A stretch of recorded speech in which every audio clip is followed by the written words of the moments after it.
अस्सलाम वालेकुम। मैं हूं फराज अहमद, हाजिर हूं ताज़ा तरीन खबरों के साथ। आज health women and child organisation Pakistan के अरकान ने महकमा रेलवे की नाअहली के खिलाफ लाहौर इशरा में मुजाहरा किया। मुजाहिरीन ने वज़ीर रेलवे और महकमा रेलवे के खिलाफ शदीद नाराबाजी की। मुजाहिरीन ने मुतालबा किया कि कोट लखपत समेत तमाम स्टेशन पर रेलगाड़ियों के स्टाफ को यकीनी बनाएं। मुजाहिरीन ने कहा, महकमा रेलवे जानबूझकर रेलवे को माहाना अरबों रुपए का नुकसान पहुंचा रहा है। मुजाहिरीन में अवाम दोस्त पार्टी के चेयरमैन नूर नईम खान ने खसूसी शिरकत की। मुजाहिरीन में हाफिज खान, शफीक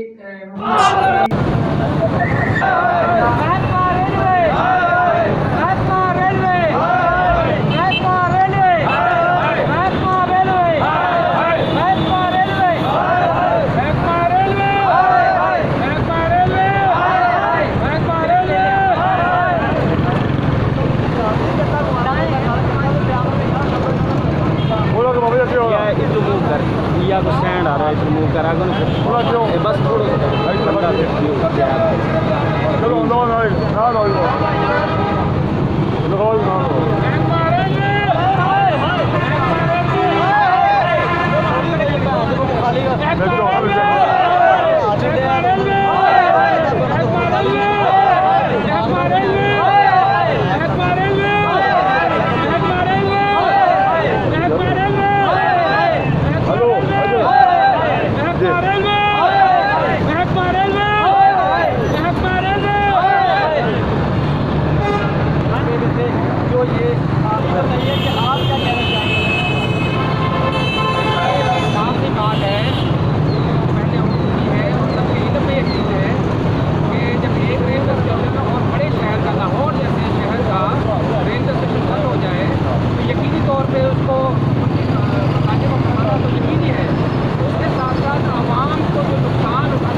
मुतालबा ये है, आला से और आला से मुतालबा करते